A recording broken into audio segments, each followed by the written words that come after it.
Hello friends, मैं नवीन शर्मा आपके अपने YouTube channel concept with sigma में आप सभी का स्वागत करता हूं। आज बहुत ही बेहतरीन क्लास होने वाली है। दिल्ली पुलिस के लिए एग्जाम के लिए मोस्ट इंपॉर्टेंट क्वेश्चन मैं आपके सामने लेकर आया हूं, जिसमें आपकी करंट अफेयर और स्टैटिक्स दोनों ही कंप्लीट होंगी। तो आइए चलते हैं हमारी क्लास की तरफ। देखिए सामने आपके पहला क्वेश्चन क्या दिया हुआ है।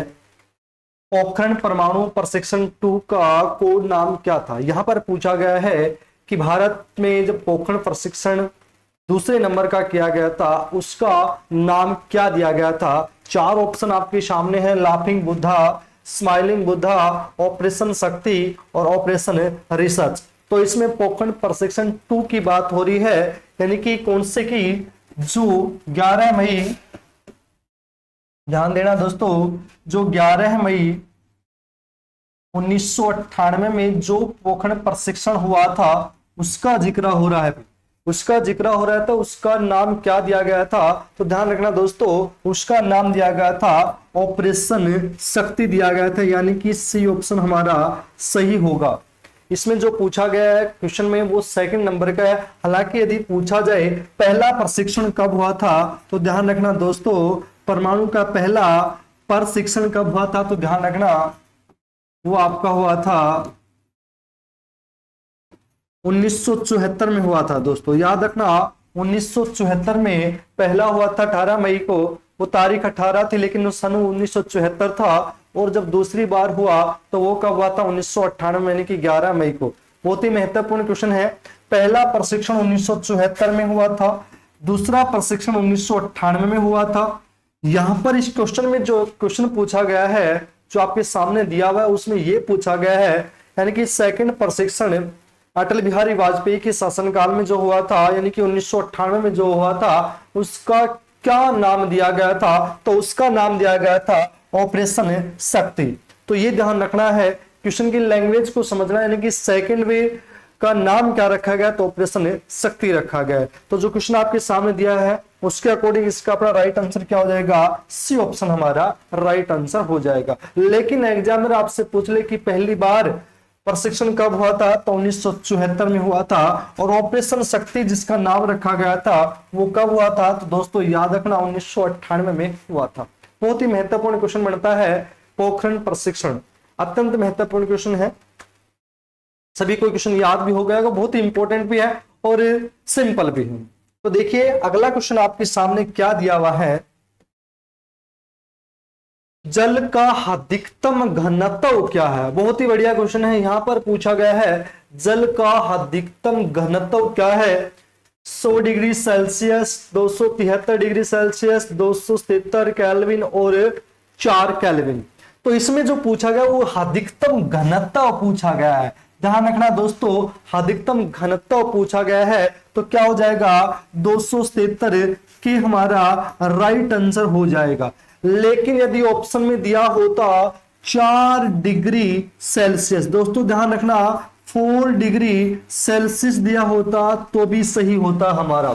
यदि ऑप्शन में 277 केल्विन ना देकर 4 डिग्री सेल्सियस दिया होता तो भी हमारा राइट आंसर 4 डिग्री सेल्सियस होता। लेकिन यहां पर देखना डिग्री सेल्सियस नहीं, क्या दिया हुआ है, के दिया हुआ है, जिसके कारण ये हमारा ऑप्शन नहीं बनेगा। तो ध्यान रखना दोस्तों, क्वेश्चन क्या है, जल का अधिकतम घनत्व पूछा है।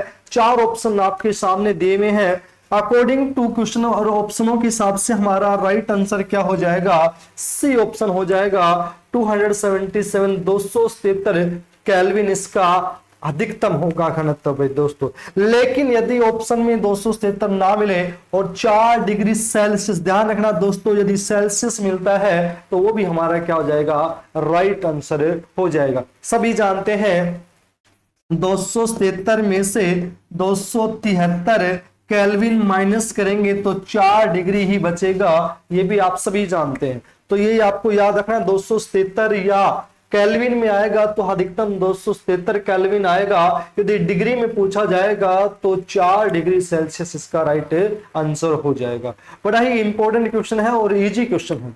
यदि आपसे पूछा जाए कि जल का क्वथनांक कितना है, तो ध्यान रखना दोस्तों वो क्या आ जाएगा, क्वथनांक आ जाएगा। क्या दोस्तों, क्वथनांक।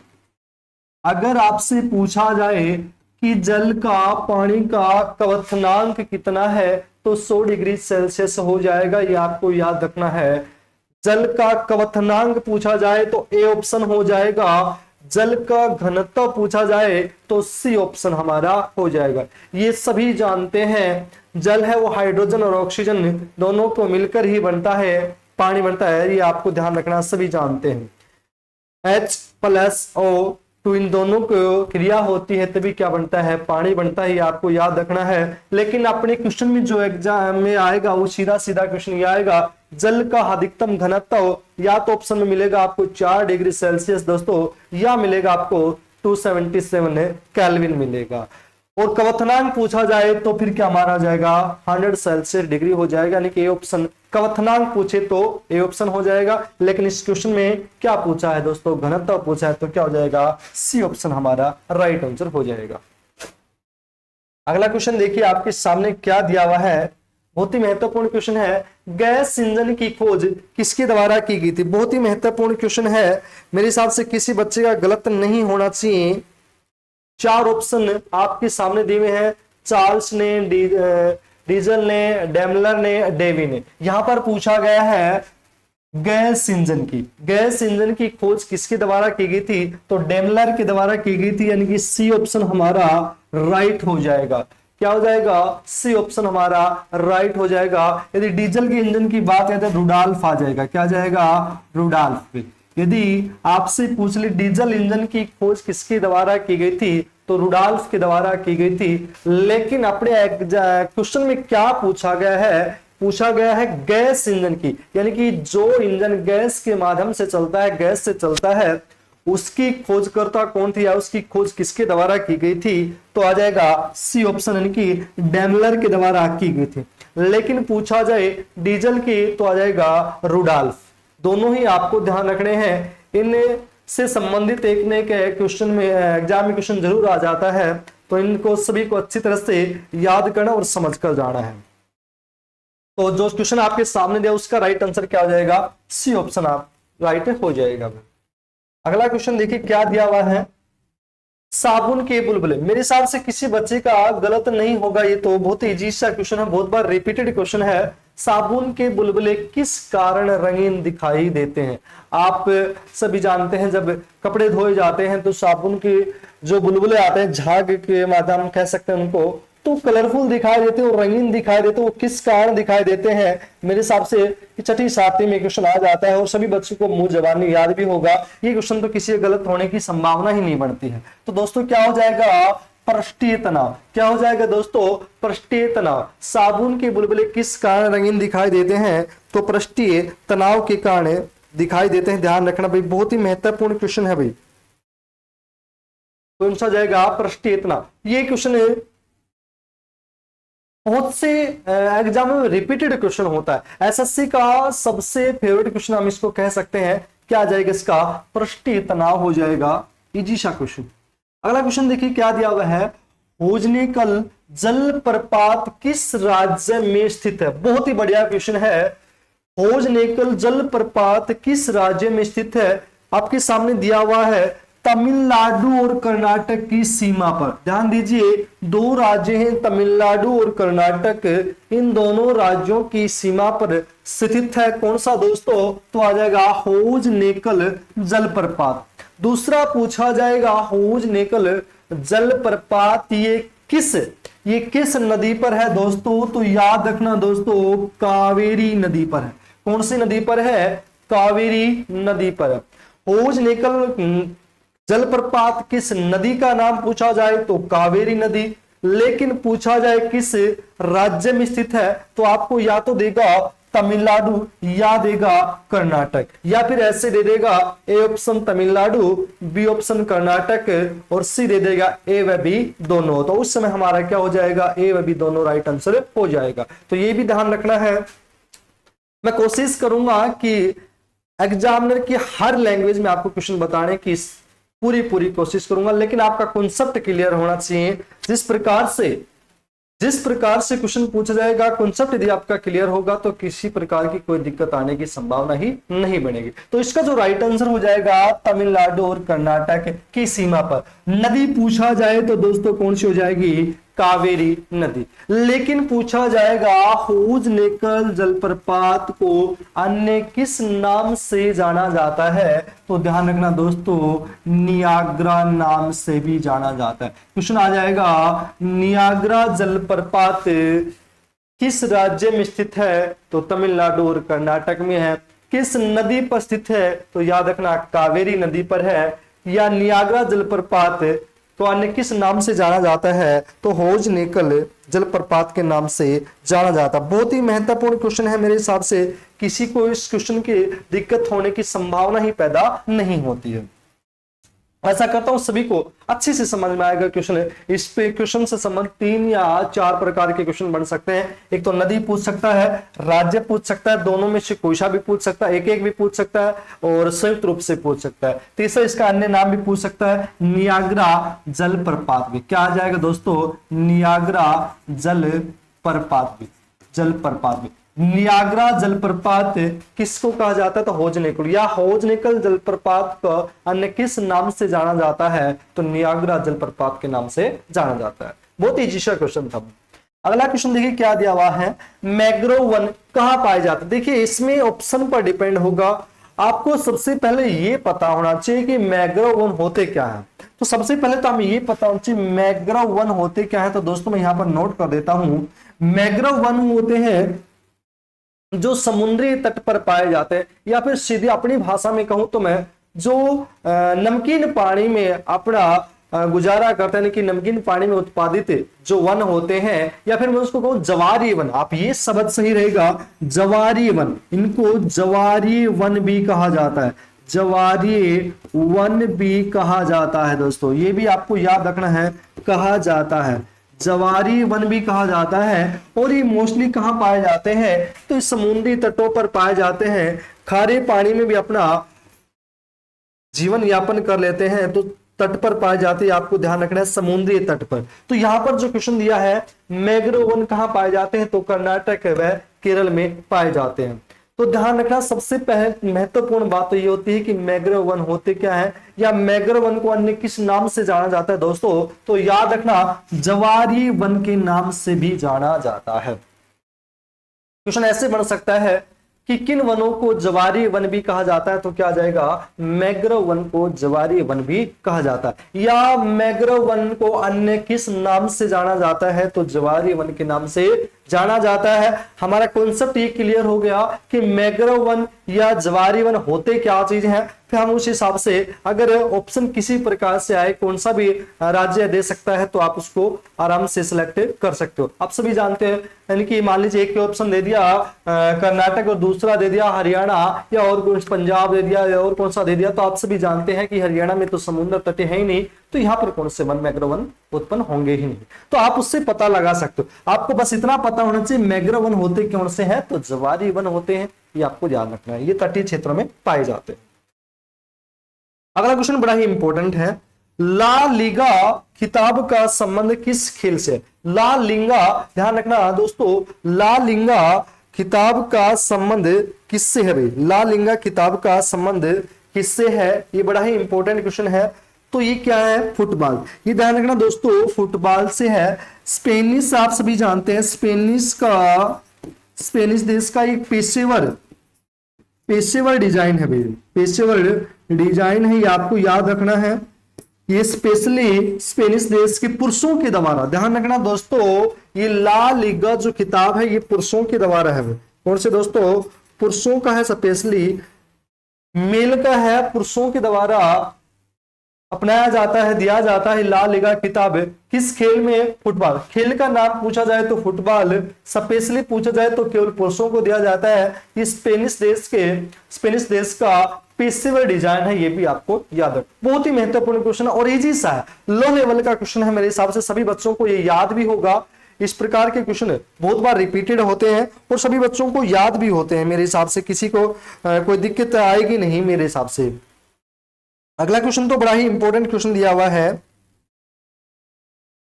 बड़ा ही इंपॉर्टेंट है। बैंगन किस कुल का पौधा? बहुत ही बढ़िया क्वेश्चन है और एग्जाम में आया हुआ क्वेश्चन है, रिपीटेड क्वेश्चन है।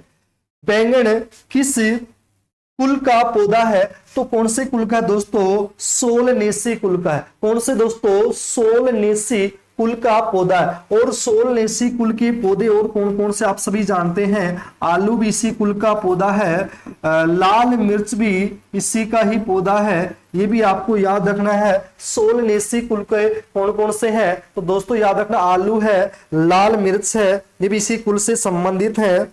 टमाटर भी इसी कुल से संबंधित है भाई, टमाटर भी इसी से। एक है आपसे पूछ लिया जाए कृषि फेरी, ध्यान रखना दोस्तों, कृषि फेरी भाई, कृषि फेरी में कौन कौन सा आ जाएगा आपका? तो याद रखना कृषि फेरी में आपका आ जाएगा, ये आपका आ जाएगा मूली आ जाएगा, ठीक है, मूली है, सलगम है, ये आ जाएगा कृषि फेरी। कृषि फेरी में कह के नीचे रहे सी फेरी, कृषि फेरी में आ जाएगा आपका मूली आ जाएगा, सलगम आ जाएगा, ये आपको ध्यान रखना है। सोलनेसी में आपका आलू, टमाटर और लाल मिर्च आ जाएंगे, आपको ध्यान रखना है। और कुंकण फिटेसी में आपका तरबूज, खरबूजा, परमल, ये आपको आ जाएंगे, ध्यान रखना। बहुत ही बढ़िया क्वेश्चन है, मेरे हिसाब से किसी बच्चे का गलत नहीं होगा। तो आपसे पूछ लेगा मूली, सलगम, मूली होगी, सलगम होगी, सरसों भी इसी में आती है, सरसों, मूली, सलगम किसके संबंधित है? तो कृषि फेरी है। और यदि पूछा जाए बैंगन किस कुल का है? तो सोलनेसी कुल का है, जिसमें आपके आलू, लाल मिर्च, ये आपको टमाटर, ध्यान रखना दोस्तों, टमाटर भी इसी का ही कुल का पौधा है, इसी कुल का ही पौधा है टमाटर। टमाटर आ जाए, आलू आ जाए, लाल मिर्च आ जाए, ये किसी कुल के हैं? सोलनेसी कुल के हैं।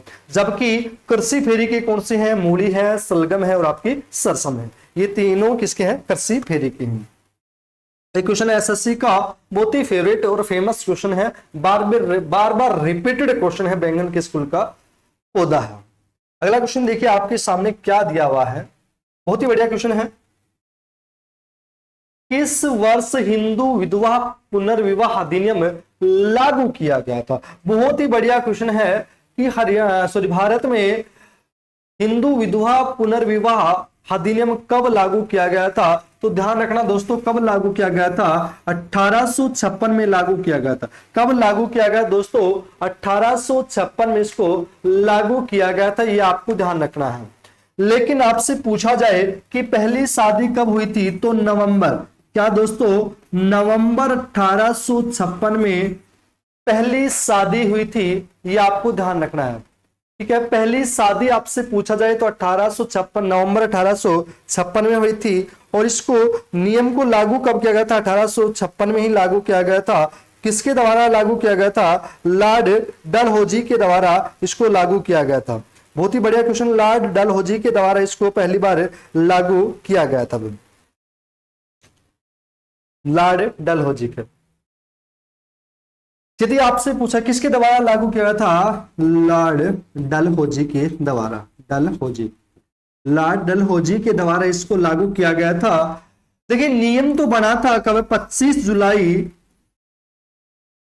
1856 को इस नियम को बनाया गया था। 25 जुलाई 1856 को इसको नियम को बना दिया गया था। लेकिन इस नियम के तहत पहली शादी 11 नवंबर 1856 में हुई थी।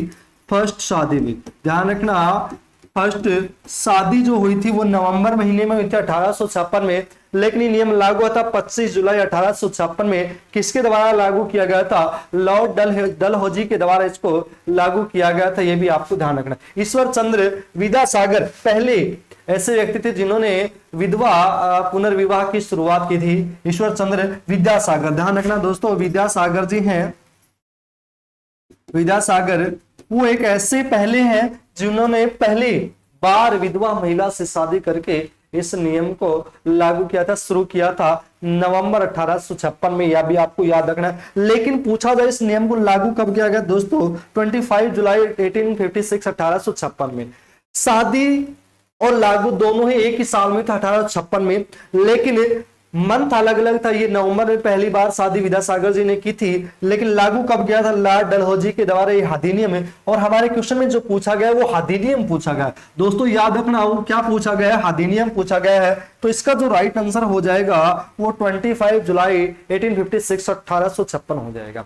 25 जुलाई 1856 इसका राइट आंसर हो जाएगा।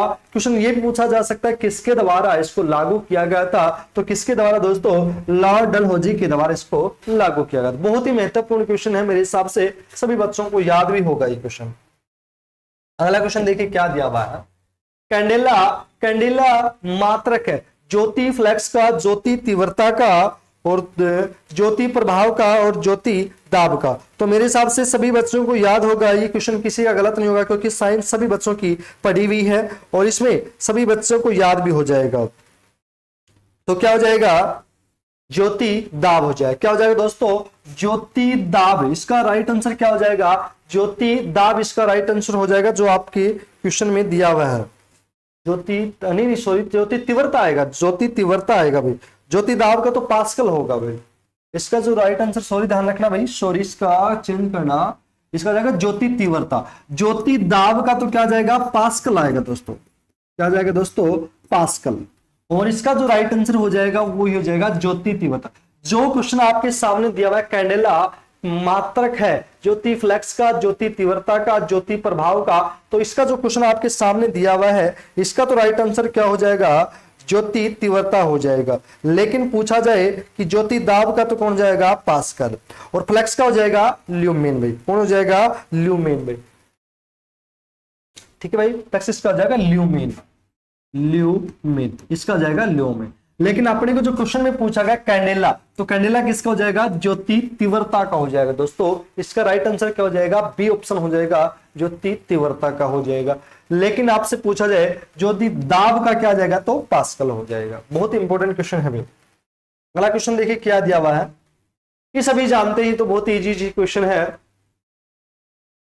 गुरुमुखी लिपि का आविष्कार किस ग्रुप के द्वारा किया था, इसमें आंसर भी नहीं दिया है। तो मेरे हिसाब से सभी बच्चों को ये क्वेश्चन तो याद भी होगा, बहुत बार रिपीटेड क्वेश्चन होता है और इजी सा क्वेश्चन होता है कि गुरुमुखी लिपि का आविष्कार कौन था या इसकी संस्थापक कौन था। कौन सी दोस्तों, गुरुमुखी लिपि। तो कौन था, गुरु अंगदेव था भाई। कौन था दोस्तों, अंगदेव था भाई। गुरु अंगदेव जो सिखों के दूसरे नंबर के गुरु थे भी। कौन से दोस्तों, दूसरे नंबर के गुरु थे भी। ध्यान रखना दोस्तों, जो दूसरे नंबर के गुरु थे गुरु अंगदेव, उनके ही द्वारा गुरुमुखी लिपि की शुरुआत की गई थी 16वीं सदी में। ये भी आपको याद रखना है, बहुत ही महत्वपूर्ण क्वेश्चन है।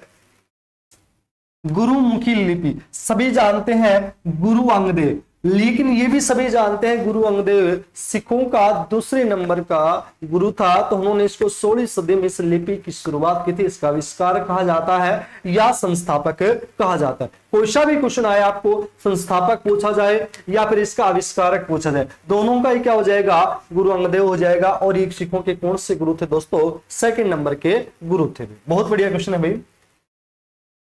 ये मेरे हिसाब से किसी भी बच्चे का 100% गलत हो ही नहीं सकता। फेनी पुल किन दो देशों को जोड़ता है, फेनी पुल पूछा गया है। ये फेनी नदी पर है, 1.9 किलोमीटर लंबा है। ये भी आपको ध्यान रखना है भाई। फेनी, ये फेनी एक नदी का नाम है भाई। क्या दोस्तों, फेनी एक नदी का नाम है। क्या दोस्तों, यहां पर नोट कर देता हूं, एक नदी का नाम है फेनी। फेनी नदी का नाम है। ये किन दो देशों को जोड़ता है, तो मेरे हिसाब सभी बच्चों को याद होगा, भारत और बांग्लादेश। क्या दोस्तों, भारत और बांग्लादेश, भारत और बांग्लादेश भाई, इन दो देशों को जोड़ता है कौन सा पुल भाई, फेनी पुल भाई। भारत और बांग्लादेश से इन दो देशों को आपस में जोड़ता है कौन सा पुल भाई, फेनी पुल। फेनी पुल को अन्य किस नाम से जाना जाता है, मैत्री सेतु के नाम से जाना जाता है। क्या दोस्तों, मैत्री सेतु के नाम से जाना जाता है। नदी पूछा जाए तो कौन सा हो जाएगा, तो हो जाएगा आपका फेनी नदी। देखिए दोस्तों, फेनी पुल ही नदी के नाम से ही इसका नाम रख दिया गया है। फेनी एक नदी है और उस पर बना पुल है, उसको फेनी पुल कहा जाता है। लेकिन इसका दूसरा अन्य नाम क्या है, मैत्री सेतु। क्या दोस्तों, मैत्री सेतु इसका दूसरा नाम है। फेनी इसको इसलिए कहा जाता है क्योंकि ये फेनी नदी पर बना हुआ है। किन दो देशों को आपस में जोड़ता है? तो भारत और बांग्लादेश को आपस में जोड़ता है, ये भी आपको ध्यान रखना है। इसकी जो दूरी कितनी, इसकी लंबाई कितनी है? 1.9 किलोमीटर है, या लगभग हम राउंड फिगर में लगभग 2 किलोमीटर इसको कह सकते हैं। हालांकि 1.9 किलोमीटर की दूरी है, ये भी आपको याद रखनी है। भारत और बांग्लादेश को आपस में जोड़ता है ये मैत्री सेतु इसका नाम है। अन्य किस नाम से दूसरा इसका नाम क्या कहा जाता है? तो फेनी पुल भी बोला जा सकता है। कौन सी नदी पर है? तो फेनी नदी पर स्थित है।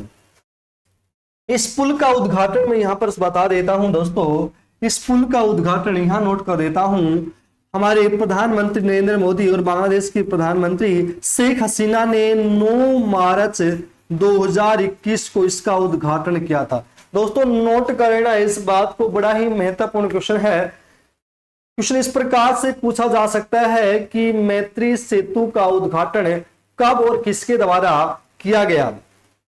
तो ध्यान रखना दोस्तों, मैत्री सेतु का उद्घाटन हमारे भारत के प्रधानमंत्री नरेंद्र मोदी जी और बांग्लादेश के प्रधानमंत्री शेख हसीना के द्वारा 9 मार्च 2021 को इसका उद्घाटन किया गया था। ध्यान रखना, पूर्वोत्तर का प्रवेश द्वार भी इसको कहा जाता है। इसके निक नाम है, अलग नाम है, इसको कहे जाने वाले हैं। तो ध्यान रखना दोस्तों, इसका असली नाम मैत्री सेतु है। इसको कहा कौन सा जाता है?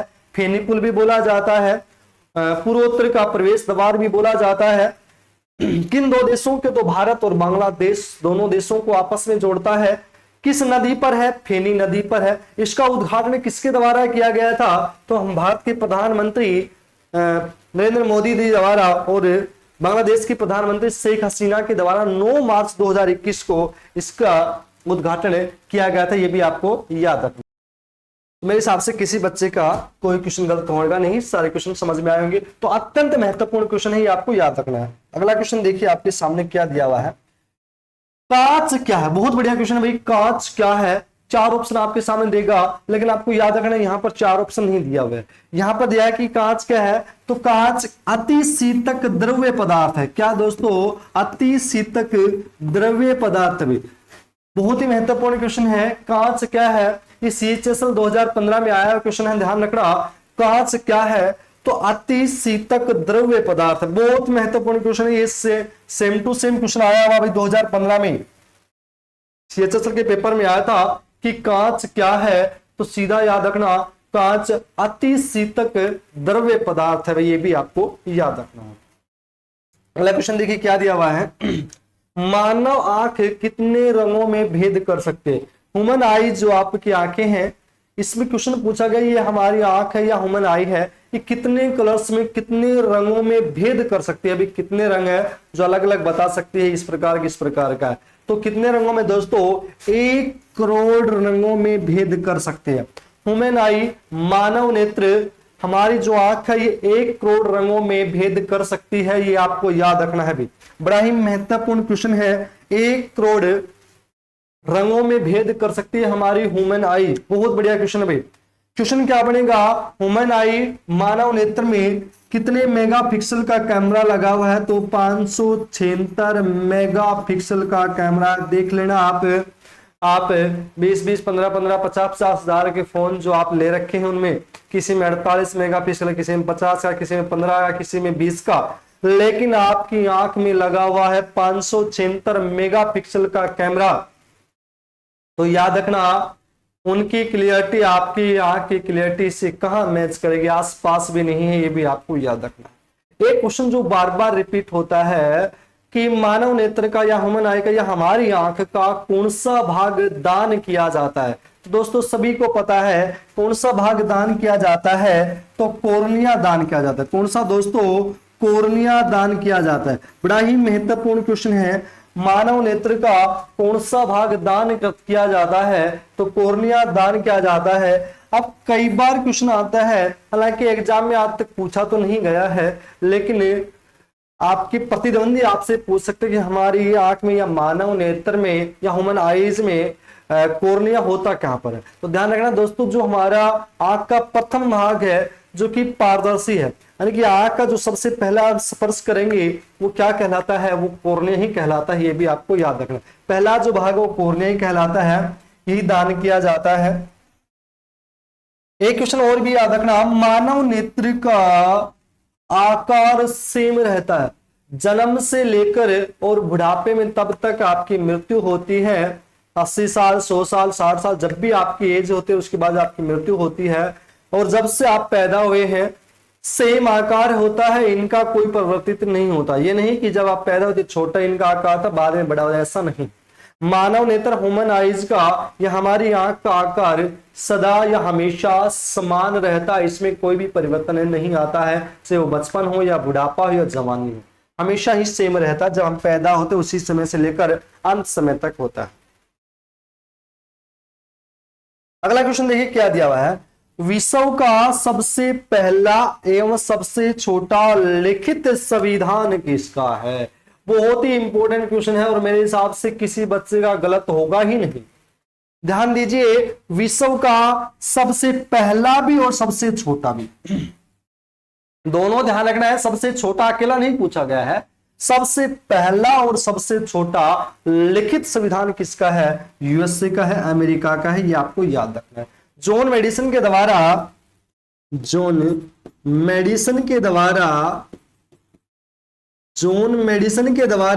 1787 में इसको लिखा गया था। ध्यान रखना, अमेरिका का संविधान 1787 में जॉन मेडिसन के द्वारा लिखा गया था, लेकिन इसको लागू किया गया था 1789 यानी कि 89 में। ध्यान रखना दोस्तों, अमेरिका का संविधान कब लिखा गया था, 1787 में जॉन मेडिसन के द्वारा लिखा गया था। और ये विश्व का, वर्ल्ड का सबसे पहला, सबसे पुराना लिखित और सबसे छोटा संविधान है दोस्तों, याद रखना। सबसे छोटा और सबसे पहला लिखित संविधान है अमेरिका, यूएसए का। किसके द्वारा लिखा गया था, जॉन मेडिसन के द्वारा लिखा गया था। कब लिखा गया दोस्तों, 1787 में इसको लिखा गया था। लेकिन लागू कब हुआ था प्यारे दोस्तों, 1789 में इसको लागू किया गया था। दोस्तों याद रखना, 1789 में लागू किया गया था, जबकि लिखा कब गया था, 1787 में लिखा गया। किसके द्वारा लिखा गया था, जॉन मेडिसन के द्वारा लिखा गया था। ये विश्व का सबसे छोटा और सबसे पहला संविधान आप सभी जानते हैं। स्टार्टिंग में इन्होंने 8 पेजों में लिखा था, बाद में इसको 12 पेज हो गए हैं, ये भी आप सभी जानते हैं। जॉन मेडिसन के द्वारा स्टार्टिंग में 8 पेजों में इसको विस्तृत किया गया था, वर्तमान में 12 पेजों में विस्तृत है अमेरिका का संविधान। लेकिन विश्व का सबसे बड़ा लिखित संविधान हमारे भारत देश का है, ये भी आपको याद रखना है। विश्व का सबसे बड़ा लिखित संविधान किस देश का है, तो भारत देश का है। और सबसे छोटा लिखित संविधान है तो किसका भाई, यूएसए का है, ये भी आपको याद है। बहुत ही महत्वपूर्ण क्वेश्चन है भाई। अगला क्वेश्चन देखिए क्या दिया हुआ है, मानव आंख का रंग निर्धारण कौन करता। बहुत बढ़िया क्वेश्चन है। मानव नेत्र का, ध्यान दीजिए, मानव नेत्र का रंग निर्धारण कौन करता है, शंकु कोशिकाएं, कौन कोशिकाएं, पुपिल्स और आइरिस। देखिए यहां पर जो पूछा गया वो मानव नेत्र का, जो हम आपने देखा होगा कई बार कई लोगों की जो आंखें होती है, कहती है खैरा है, इसकी सफेद आंख है, इसकी नीली आंख है। पता देता आपने काफी सुना होगा इसके खैरी आंखें वालों से या नीली आंखें वालों से, यानी कि वो जो रंग आंखों का उसकी बात हो रही है। ये रंग जो हमें दिखाई देता है, लाल, काला, पीला, हरा, जो रंग हमें दिखाई देते हैं उन रंगों की बात नहीं हो रही है। यहां पर स्पष्ट दिया हुआ मानव आंख का, जो आपकी आंखें हैं नीली, किसी की गोरी होती है, किसी की काली होती है, उस रंग, उस आंख के रंग की बात हो रही है। जो रंग हमें दिखाई देते हैं उन रंगों की बात नहीं हो रही है। तो आंख, मानव नेत्र का रंग निर्धारण कौन करता है दोस्तों, तो आइरिस करता है। कौन करता है दोस्तों, आइरिस मानव नेत्र का रंग निर्धारण करता है। जो रंग मानव नेत्र का होता है, ह्यूमन आई का होता है, कि ये नीली आंखों वाला या फिर खैरी आंखों या नागिन, आपने देखो ये नागिन सी आंखों का बहुत बार आपने सुना होगा। तो वो रंग निर्धारण कौन करता दोस्तों, तो वो करता आपका आइरिस करता है। पुपिल्स का क्या काम आप सभी जानते हैं। पुपिल्स का कार्य क्या होता है, पुपिल्स का कार्य जो होता है वो हमारी आंख के अंदर रोशनी को अंदर कितनी मात्रा में जरूरत होती है उसको प्रवेश करना, कितनी जरूरत हमारी आंख को उसको ले जाना होता है। आपने देखा होगा जब आप टीवी वगैरह देखते हैं और एकदम से लाइट चली जाती है तो हमारी आंखों के सामने अंधेरा छा जाता है।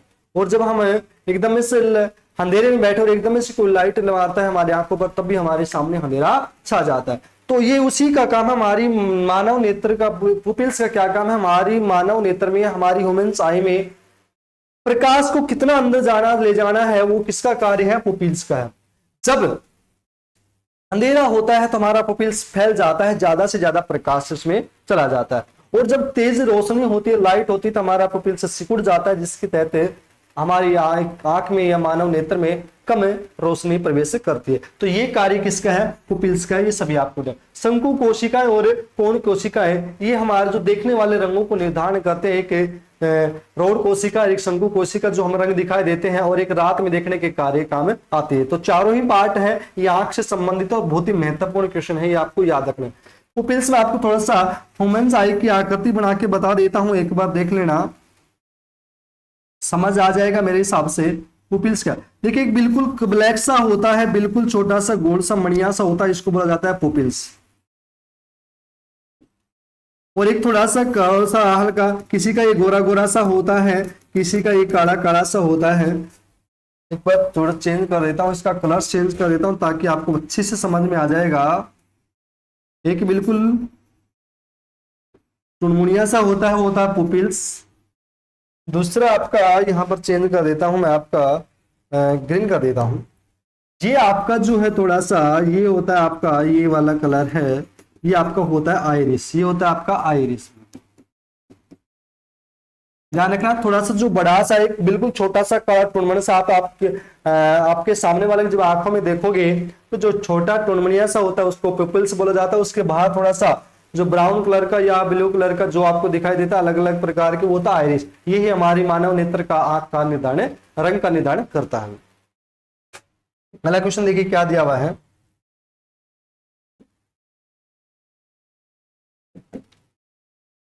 विश्व की पहली कानून बुक, बहुत ही महत्वपूर्ण क्वेश्चन है। यहां पर पूछा गया है विश्व की, वर्ल्ड की पहली कानून बुक कौन सी है, तो कौन सा आ जाएगा दोस्तों, मनुस्मृति आ जाए। क्या दोस्तों, मनुस्मृति। विश्व की पहली कानून बुक कौन सी है, मनुस्मृति है। लेकिन आपसे क्वेश्चन पूछा जाएगा कि भारत का आधुनिक मनु किसे कहा जाता है। मनुस्मृति आप सभी जानते हैं किसके द्वारा लिखी गई थी, महाराजा मनु के द्वारा लिखी गई थी। किसके द्वारा लिखी गई थी, महाराजा मनु के द्वारा लिखी गई थी। ये विश्व के, इसको वर्ल्ड का विश्व की पहली कानूनदाता बुक बोला जाता है। लेकिन आपसे पूछा जाए कि भारत का आधुनिक मनु किसे कहा जाता है, दोस्तों ध्यान रखना, आधुनिक मनु किसे कहा जाता है, बड़ा इंपॉर्टेंट क्वेश्चन है। भारत का आधुनिक मनु किसे कहा जाता है, तो याद रखना दोस्तों, डॉक्टर भीमराव अंबेडकर को, BR अंबेडकर को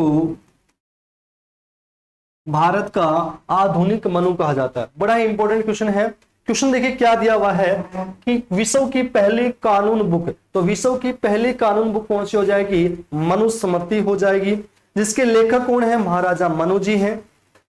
लेकिन क्वेश्चन क्या पूछा जाएगा, भारत का आधुनिक मनु किसे कहा जाता है, तो भारत का आधुनिक मनु किसे कहा जाता है दोस्तों, तो भीमराव अंबेडकर को या BR अंबेडकर को कहा जाता है, जो हमारे संविधान के निर्माता है, उनको कहा जाता है भारत का आधुनिक मनु बोला जाता है। आधुनिक मनु BR अंबेडकर को बोला जाता है। और पहला कानूनदाता बुक कौन सी हो जाएगी, मनुस्मृति हो जाएगी। और इसके लेखक कौन है, तो महाराजा मनु। बहुत ही बढ़िया इंपॉर्टेंट क्वेश्चन है। अगला क्वेश्चन बड़ा ही इंपॉर्टेंट है, 2025 में 24वीं एशियाई तीरंदाजी चैंपियनशिप की मेजबानी कौन सा देश करेगा। करंट अफेयर का क्वेश्चन है। मैं आपको बता दूं कि दिल्ली पुलिस में करंट अफेयर का बहुत ज्यादा महत्व होता है। आपने पीछे के एग्जाम जो भी देखे होंगे तो सभी को पता है करंट अफेयर बहुत इंपॉर्टेंट होती है। लगभग आप भी मानो 5+ क्वेश्चन, किसी किसी पेपर में तो 10 के आसपास भी करंट अफेयर क्वेश्चन पहुंच जाते हैं। लेकिन आप मिनिमम पास तो मानो हर पेपर में, लेकिन आप ध्यान रखना, आप बहुत महत्व होता है। यदि किसी पेपर में 10 आ जाते हैं तो 10 नंबर बहुत बड़े होते हैं।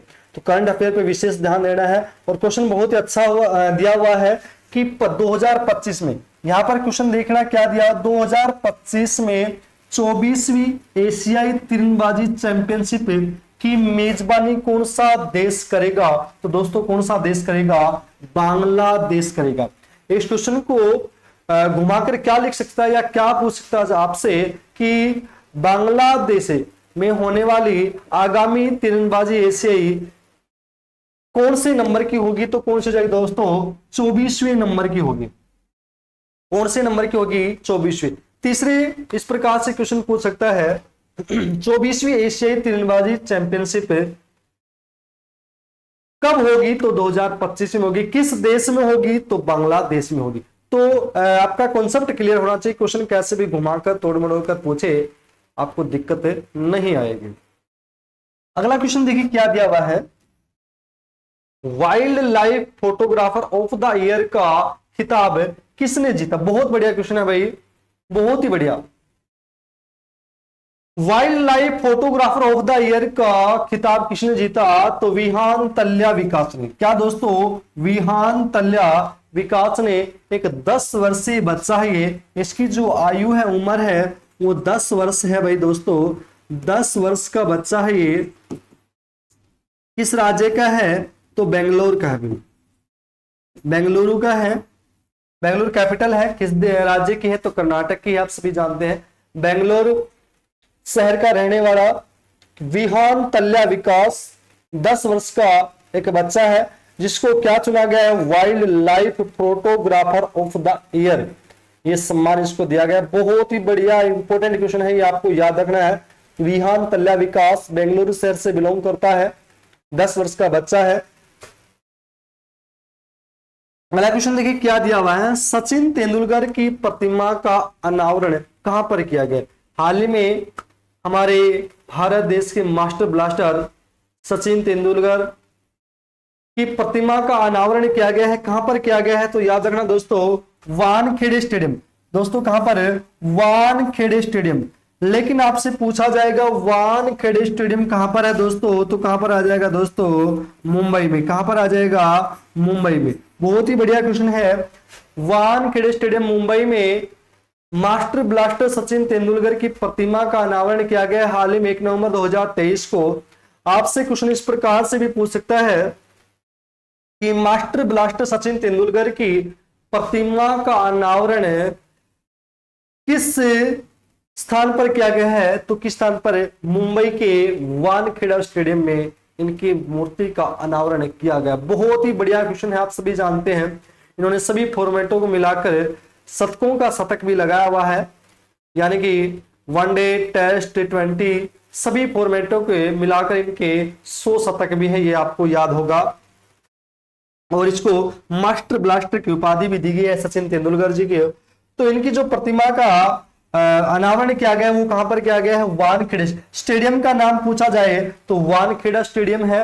जगह का, शहर का नाम पूछा जाए तो मुंबई। और बिल्कुल ही करंट अफेयर का क्वेश्चन है, ये आपको याद रखना है। ये भी आपको याद रखना, मास्टर ब्लास्टर की उपाधि किसे दी गई है, तो सचिन तेंदुलकर जी को दी गई है। बहुत बढ़िया क्वेश्चन है, क्रिकेट के भगवान इसको कहा जाता है, ये भी आपको याद रखना है। वर्तमान में की टीम की मैं बात करूं तो वर्ल्ड कप 2023 चला हुआ है और इसमें भारत की टीम बहुत ही अच्छा प्रदर्शन कर रही है और पूरी उम्मीद है 101% लगभग, समझो कि ये वर्ल्ड कप भारत देश में ही आने वाला है।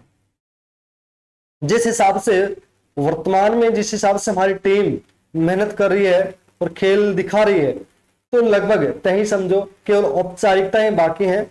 वो 19 नवंबर को पता चल जाएगा कि किस का भाग्य साथ देता है। तो हमें जो क्वेश्चन में दिया वो ये याद रखना है, सचिन तेंदुलकर की प्रतिमा का अनावरण किस स्टेडियम में किया गया है, तो वानखेड़ा स्टेडियम में किया गया है, जो कहां पर है, मुंबई में, 1 नवंबर 2023 को। अगला क्वेश्चन देखिए, हाल ही में वित्त मंत्री ने SBI के ब्रांच का उद्घाटन किस देश में किया। बहुत बढ़िया क्वेश्चन है। हमारी भारत देश की वित्त मंत्री निर्मला सीतारमण ने हाल में SBI की एक नई ब्रांच का उद्घाटन किया है और वो किस देश में किया गया है दोस्तों, तो याद रखना श्रीलंका में किया गया है। कौन से देश में किया गया है, श्रीलंका में किया गया है। किसके द्वारा किया गया है, वित्त मंत्री, भारत की वित्त मंत्री निर्मला सीतारमण। दोस्तों याद रखना निर्मला सीतारमण। निर्मला सीतारमण ने SBI की नई ब्रांच का उद्घाटन किया है किस देश में दोस्तों? तो आ जाएगा श्रीलंका में इसका उद्घाटन किया गया है। अगर पूछा जाए भारत में बैंकों का बैंक किसे कहा जाता है? तो आरबीआई को कहा जाता है, रिजर्व बैंक ऑफ इंडिया। अगर पूछा जाए सबसे ज्यादा ब्रांच किस बैंक की है? तो दोस्तों याद रखना एसबीआई की ही सबसे ज्यादा ब्रांच है। भारत में सबसे ज्यादा ब्रांच किस बैंक की है? तो state bank of India SBI की सबसे ज्यादा ब्रांच है। बैंकों का बैंक किसे कहा जाता है? तो reserve bank of India RBI को कहा जाता है, जिसके वर्तमान में अध्यक्ष शशिकांत दास यानी कि गवर्नर। आरबीआई के गवर्नर कौन है? तो शशिकांत दास जी वर्तमान में रिजर्व बैंक ऑफ इंडिया के गवर्नर हैं।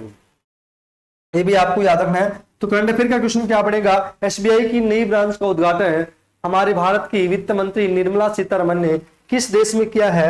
तो श्रीलंका में किया है। बहुत बढ़िया क्वेश्चन है, याद रखना।